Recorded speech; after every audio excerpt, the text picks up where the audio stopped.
Hi everyone, my name is Haley Stahulak and I'm part of the research development team in the Medical School Grant Services and Analysis Office. Today I'll be going over how to create NIH Biosketches in SciENcv in anticipation of the new NIH requirement that all biosketches be made and digitally certified in SciENcv for applications submitted on or after January 25th, 2026. Besides the SciENcv requirement, the required content in the biosketch is changing significantly from the current form, and I will go over these differences in this presentation. As of this recording on December 19th, NIH biosketches that are certified and downloaded from SciENcv contain hyperlinks. We know that this is discrepant with current NIH policy around not including hyperlinks in applications, and we are seeking clarification from NIH about this discrepancy. Please note, however, that this is an issue for all SciENcv users making NIH biosketches, not just University of Michigan researchers. We are currently not aware of a way to remove the hyperlinks without getting rid of the digital signature, which is required for submission. In other words, we are aware that this is a problem for everyone, and we are seeking clarification. Please stay tuned for guidance from the NIH about this issue. However, we are releasing this video now before we've received hyperlinks guidance in the interest of familiarizing faculty and staff with the new biosketch structure as soon as possible. Please note that NIH biographical sketches included in applications submitted on or before January 24th, 2026 should use the current NIH Biosketch form. All NIH biographical sketch common forms and supplement forms must be made and digitally certified in SciENcv for applications submitted on or after January 25th, 2026. The forms I am demonstrating today are the ones that must be included in applications on or after January 25th of next year. You'll notice that there are now two required forms, the common form and the supplement. However, together, they contain similar elements to those that are required in the current NIH Biosketch form. Please refer to the NIH notice listed here for additional detail and instructions about this requirement. For those of you who are not familiar with SciENcv, I want to provide some background. SciENcv stands for Science Experts Network Curriculum Vitae and is a biosketch profile service for researchers, investigators, and clinicians submitting biosketches to U.S. federal agencies. NIH has recommended the use of SciENcv to make biosketches for at least the past 5 years, in part because the system takes care of formatting and compliance requirements such as margins, font size, and the number of allowable research products. Here are some additional benefits to using SciENcv. SciENcv is a free online tool that is available through MyNCBI, which many investigators already use. You can create and store multiple biosketches for different proposals as well as for different federal agencies. In addition, you can assign a delegate to help make and modify your biosketch. And lastly, information can be populated into SciENcv from external sources such as OrcID and ERA Commons. I will now go through differences between the current and new NIH Biosketch forms with respect to the 6 features listed here.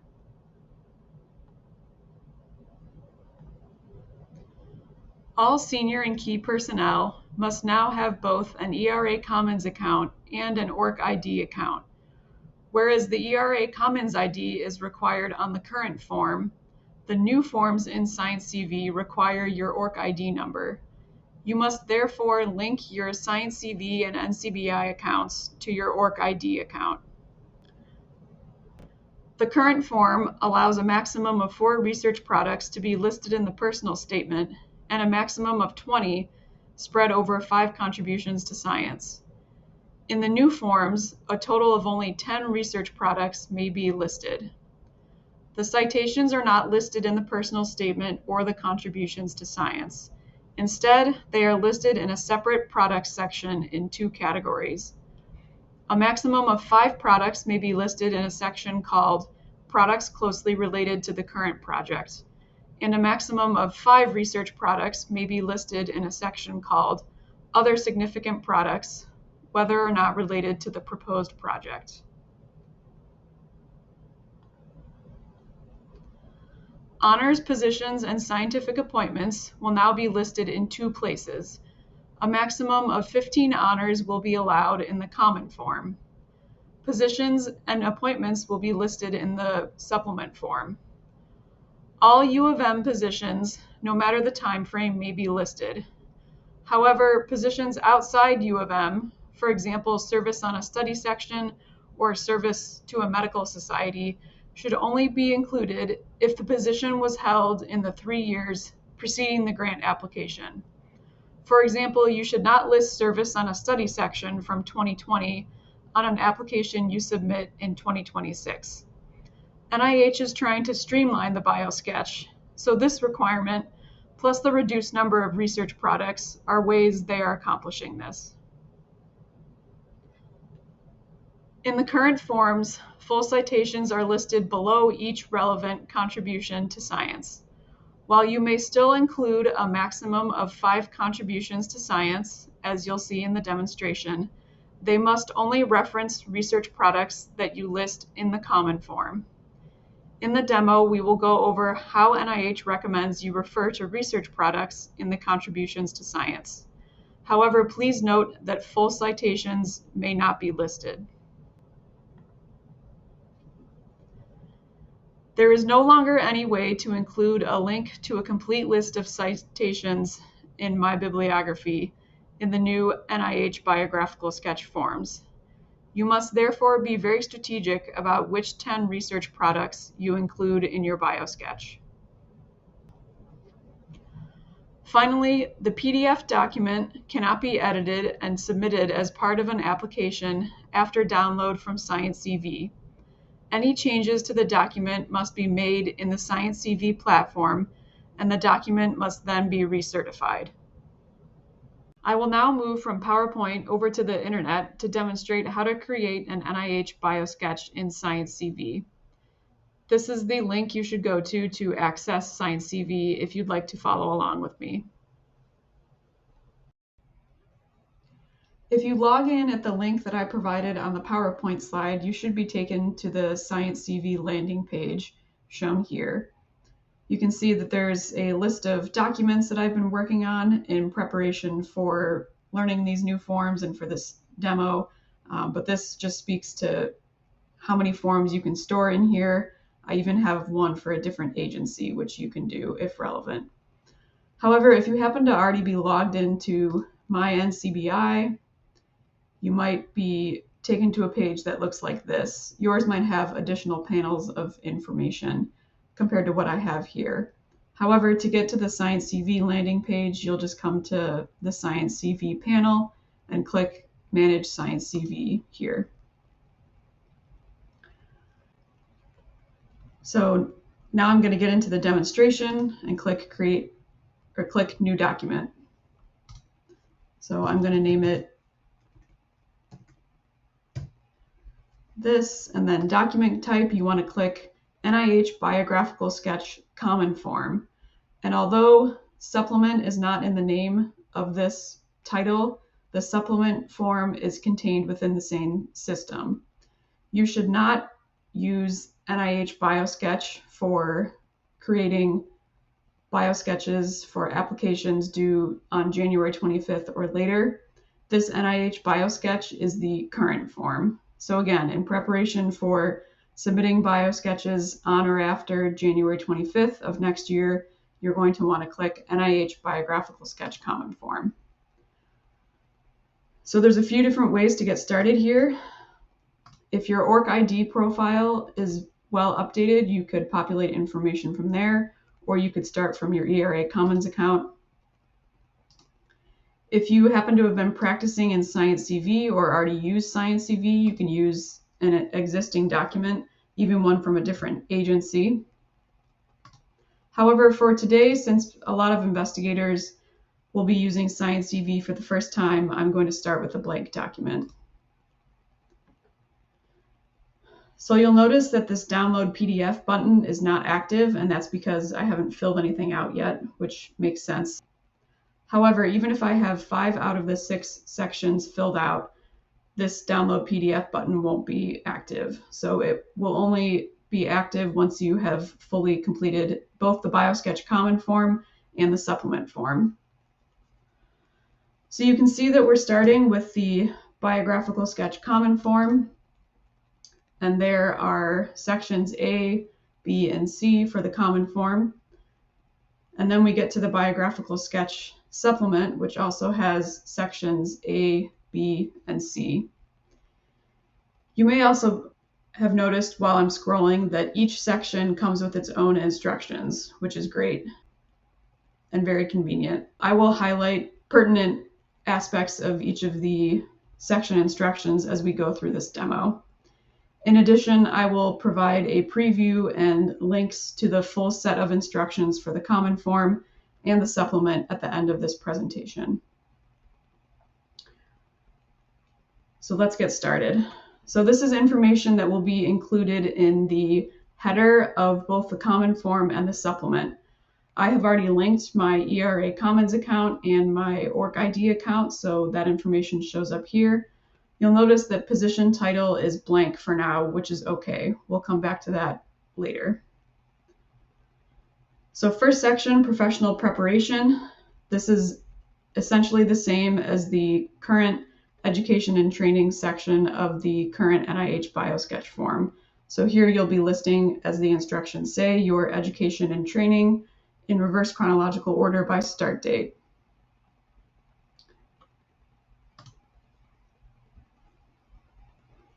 So just as an example, I'm going to add a few of my experiences in education and training, but I'll be pretty brief in how I do this. So Wisconsin, Madison, this is where I did my PhD.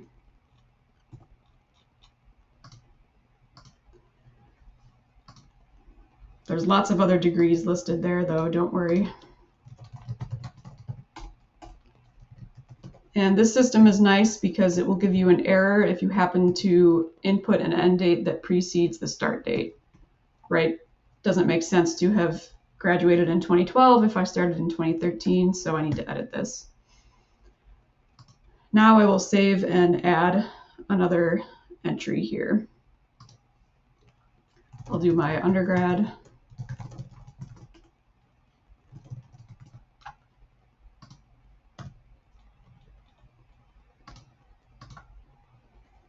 We got to scroll a little bit to get down to the bachelor's, which is okay.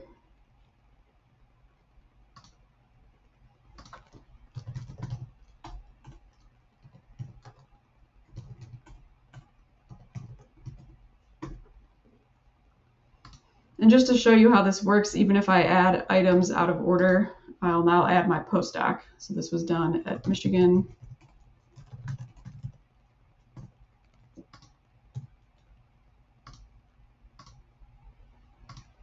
But you can see if you're a clinician, you have opportunities to put in residency, fellowships. If you put in other, you can put in internships. This was microbiology. And I started then and finished up in 2022. So you'll notice even though I added these out of order, the system knows to put it in reverse chronological order by start date, which is very convenient. Now we're going to go through part B of the common form, or appointments and positions. So this is where we start to differ from the current form, where honors used to be listed here as well. One additional difference to note about the appointments and positions section is that the instructions state to include academic, professional, or institutional appointments at your current institution, which for most of you is University of Michigan, for all time. However, I want to note that for positions you've held outside of your primary organization, the instructions state to only list positions for a period up to 3 years from the date the applicant submits the proposal to the agency for funding consideration. So in the example I gave previously, for a grant you are submitting in 2026, you would not list service on a study section from 2020 because this is service outside of the primary organization that's longer than 3 years from the submission date of the grant. So now I'm just going to add a few appointments and positions as a demonstration. Again, the system will take care of the reverse chronological order part, which is very nice. So for some faculty, I know you are appointed in multiple appointments, so you should only click one as your primary appointment, as the instructions state. You also need to click a primary appointment, as that is the position that will be populated in the header at the top of the common form, which I will show you in a minute. So I'm going to type in my current role.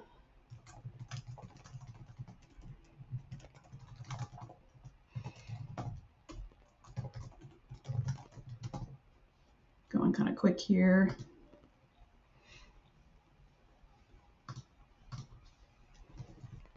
And I'm going to leave this blank because it is my current role. And I also need to click primary appointment or position because it's my current role. I will save and add another entry.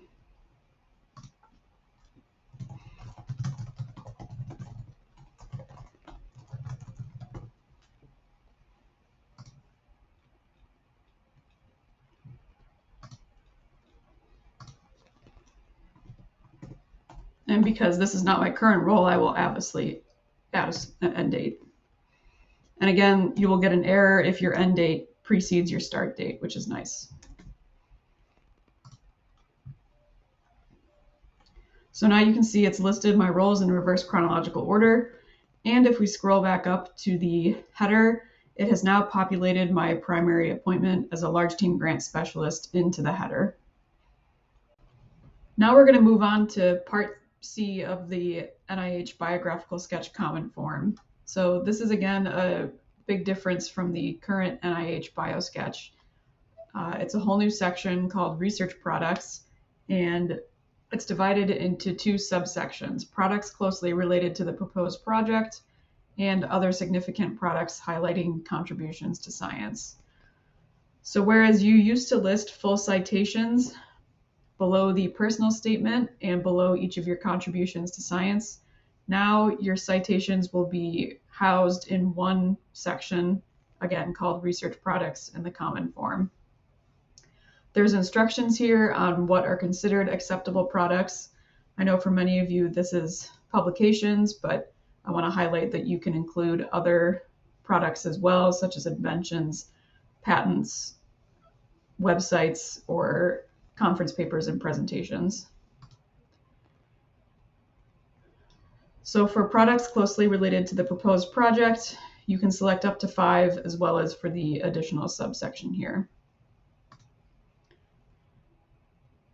So I have both obviously I have my OrcID account connected to SciENcv and can therefore pick between my bibliography and OrcID for my citations. So I'm going to click this one from 2024 and then go over to OrcID. Click this one from 2023 and maybe one from 2022 to show. And actually I'm going to keep going, just pick a few more random ones. So once I get to the maximum of 5, the system will no longer allow me to add any more citations. So again, this is one benefit of using SciENcv, is that it will make sure that you are being compliant with the instructions. I do want to note that the system adds the publications in the order in which they are clicked. So if you have a preference about listing publications in chronological order or reverse chronological order, you will have to add your citations carefully. So I've added my maximum of 5. Now I'm going to add 5 other significant products highlighting contributions to science. Another nice feature of this system is that it does not allow me to click citations that have already been included elsewhere. So you really here need to be strategic about which publications you are adding, because right? For each of the contributions to science in the current form, you used to be able to list up to 4 research products per contribution. Now you have 5 that you can highlight in your contributions to science section. So again, I'll just click a few more random ones. We'll go back to grad school here. I won't click the maximum of 5, but again, the system will max out at 5. And again, as in the section or subsection rather above, the system will list citations in the order in which they are clicked. So we are now ready to fill out the NIH Biographical Sketch supplement shown here. I want to highlight these instructions that this format page should be appended to the respective biographical sketch common form of each individual submitting a biographical sketch for NIH. I just want to note that when you click download PDF in this document, the common form and supplement form download in the same PDF, with the common form coming first, followed by the supplement form. So you don't have to worry about merging the two into a single PDF. We're now ready to fill out the first section of the biographical sketch supplement, and that's the personal statement. Akin to other sections in both the common form and the supplement, this section comes with its own set of instructions. The personal statement in the supplement is very similar to the personal statement in the current NIH Biosketch form. So you need to describe why you are well suited for your role in the project that you're applying to. I want to highlight that this section is limited to 3,500 characters and that this includes spaces. You are able to highlight ongoing and completed research support from the past 3 years. So I will just fill out an example here.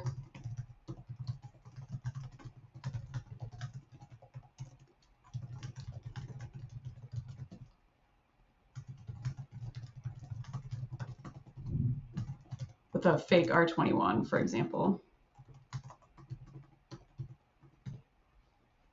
Obviously, your personal statement is going to be much more detailed than mine, as you're going to outline how your previous experience prepares you to carry out the work in the project that you are applying to.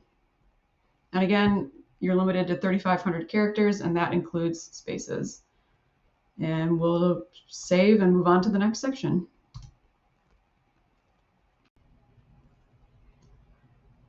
We're now ready to fill out section B of the biographical sketch supplement, and that's the honors section.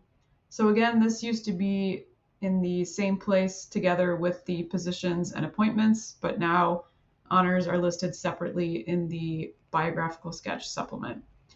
So the instructions are listed here. I do want to note that it states that clinicians should include information on any clinical licensures and specialty board certifications that they have achieved. And you are limited to no more than 15 entries for this honors section. So I'm going to add a few just as an example to highlight one of the idiosyncrasies of this system. So again, if you pick a end year that precedes the start year, the system will give you an error, so you can fix that. I'm going to save and add another. Let's do this one.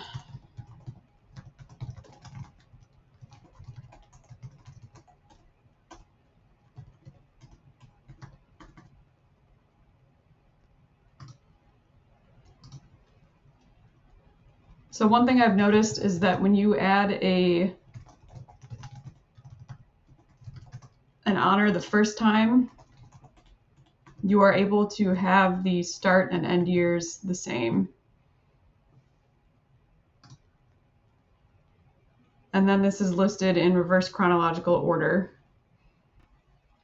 All right, now I'm going to add one more honor to make a point here.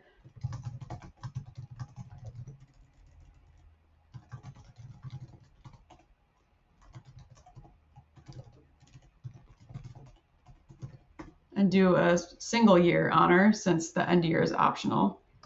I'm going to hit save. So the system places single year honors in a different order from the multi-year honors. In addition, if I add a single year honor and then go to edit it,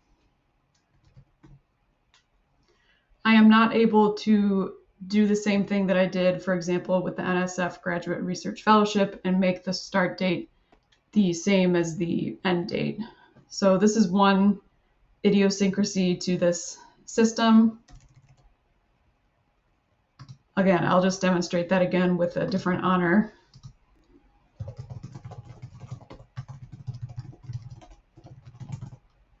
So say I do 2010 on its own, and then go to edit it. I cannot make it 2010. It either has to be blank or a date that is after the start year.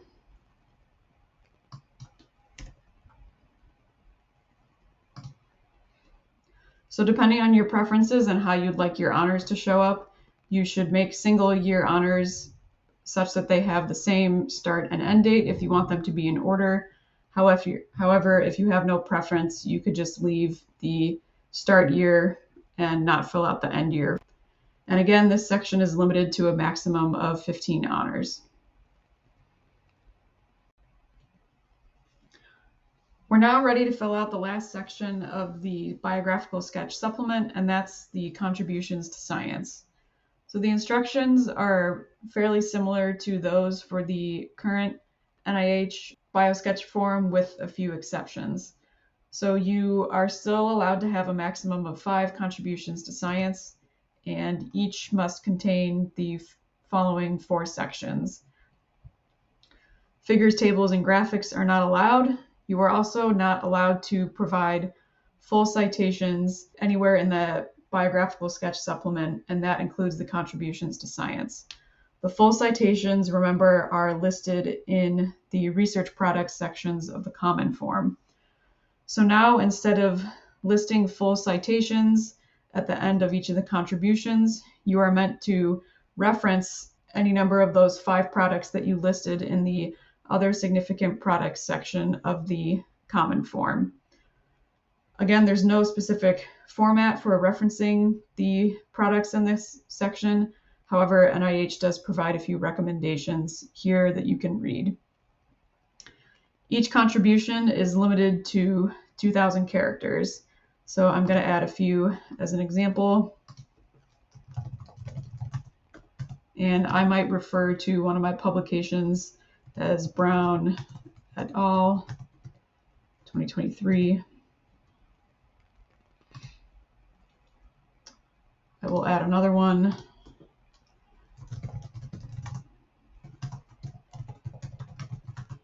And do one from grad school, for example, and save. For the sake of an example, I will add 3 more.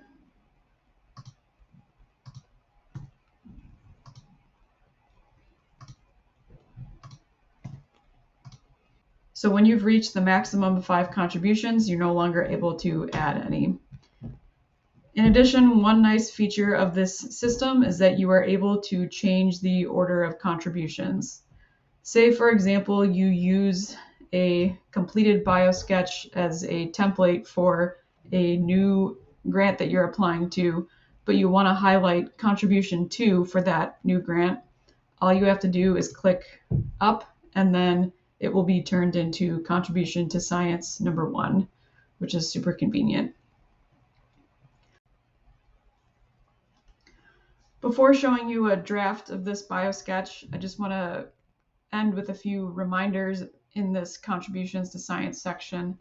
So one being that each contribution is limited to 2,000 characters, and that includes spaces. In addition, you should only reference research products that are included in the biographical sketch common form. You should not include references or any full citations to research products that are not listed in the common form. So now that all sections of the common form and biographical sketch supplement have been filled out, the Download PDF button becomes active. However, before downloading, you may wish to view a draft, which we'll do now.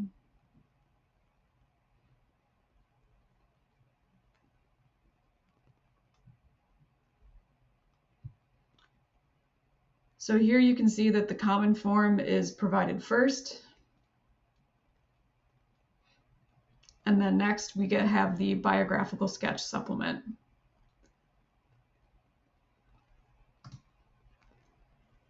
Upon hitting download PDF, I am asked to agree to the following terms here and click certify.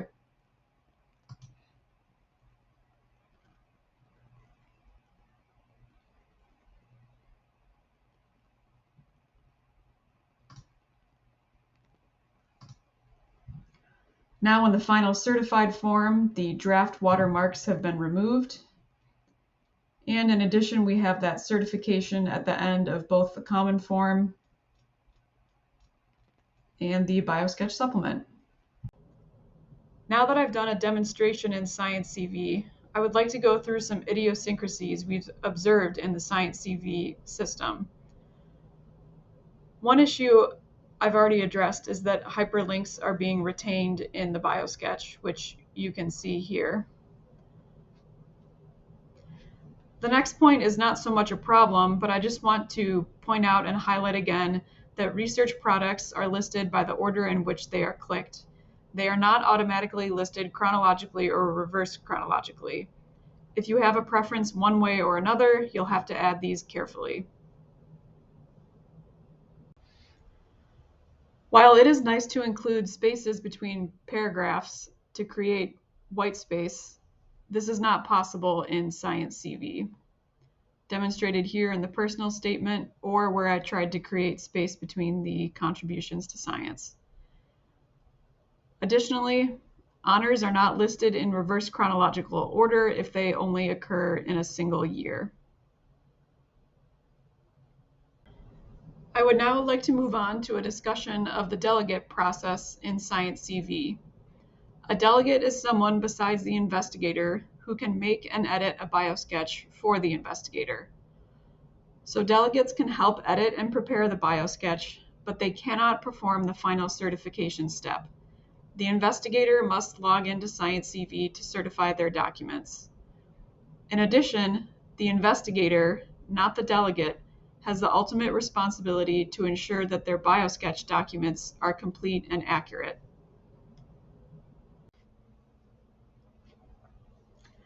We have guidance on our grant resources and education webpage previewed here for adding delegates and what you can do now to prepare for the upcoming biosketch changes, which I will touch on at the end of this presentation.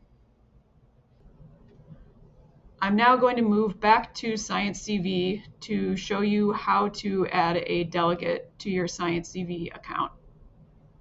I'd now like to go through the process of adding a delegate to your account. Again, this is what investigators should do to add either a research administrator or other research support person to their account as a delegate. So you're going to come up here to your account icon and click on Account Settings. You'll notice as I scroll that it shows my linked accounts, and then we get to delegates. So my colleague Gina is already a delegate on my SciENcv account, as well as on my bibliography. Of course, you can choose to give your delegate access to one over the other. However, to add a new delegate, you'll just click the link here, type in their email address,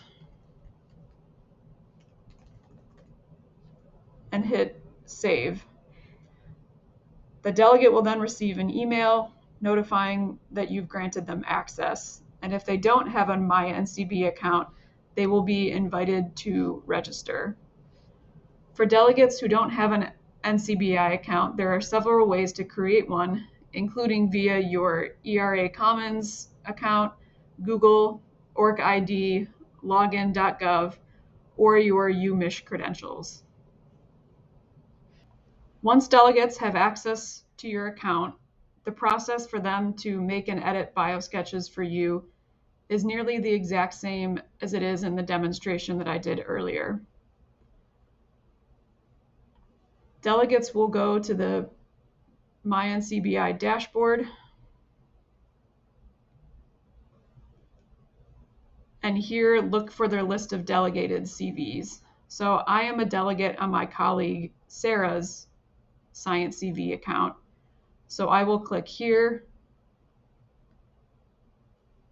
and receive a warning that this is a delegated account. However, I am now free to go in and make and edit documents for my colleague Sarah, just as I showed you in the demonstration earlier. I now want to go over what happens when a delegate asks you to certify a biosketch.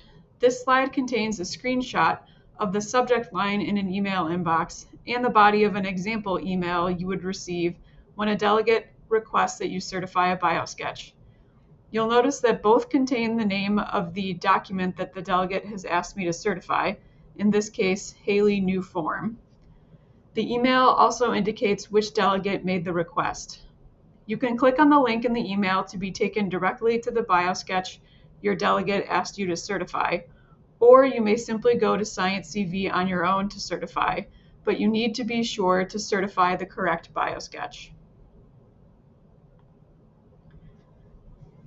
In SciENcv, upon hitting the Download PDF button, the investigator certifies their biosketch, and the following text is appended to the end of both the common form and the supplement form.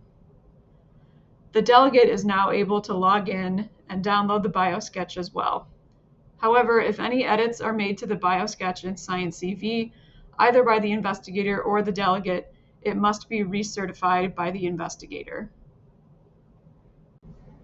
You should follow the recommended steps as soon as possible, especially if you are submitting a January 25th, 2026 proposal to the NIH. However, even if you aren't, we recommend that you familiarize yourself with SciENcv as soon as possible so that you aren't scrambling at your submission time the first time you have to make and digitally certify a biosketch to include in an NIH application. So first things first, you should create a MyNCBI account if you don't already have one. You also need to obtain an ORCID number if you don't already have one, and you need to link it to your ERA Commons and MyNCBI accounts. Linking your ORCID to your MyNCBI account will link it to SciENcv as well. You should make or update your MyBibliography or ORCID bibliography. No matter which bibliography tool you rely on, you should ensure that the list of publications you have to choose from when making your biosketch in SciENcv is complete, and that all relevant publications are compliant with the NIH PMCID requirement. Next, you should log in and familiarize yourself with the SciENcv system. You can enter content such as the professional preparation, contributions to science, positions and appointments, and honors in a new biographical sketch form to have ready for when you need to make your first digitally certified NIH Biosketch in SciENcv. And finally, you can assign a delegate, such as a research administrator or other research support person, to collaborate on creating and modifying documents in SciENcv. For additional instructions on what to include in the NIH Biographical Sketch Common Form, please go to the NIH webpage with Common Form instructions previewed here. The link is also shown in larger text at the bottom of the screen. For additional instructions on what to include in the NIH Biographical Sketch Supplement, including what is allowed in the personal statement and contributions to science, please go to the NIH webpage with supplement instructions previewed here. Again, the link is also shown in larger text at the bottom of the screen. Thank you for watching this presentation and demonstration of the new NIH Biographical Sketch Common Form and Supplement Form. University of Michigan Medical School faculty and staff, may reach out to rd-medschool@umich.edu with questions about the upcoming changes to the NIH Biosketch.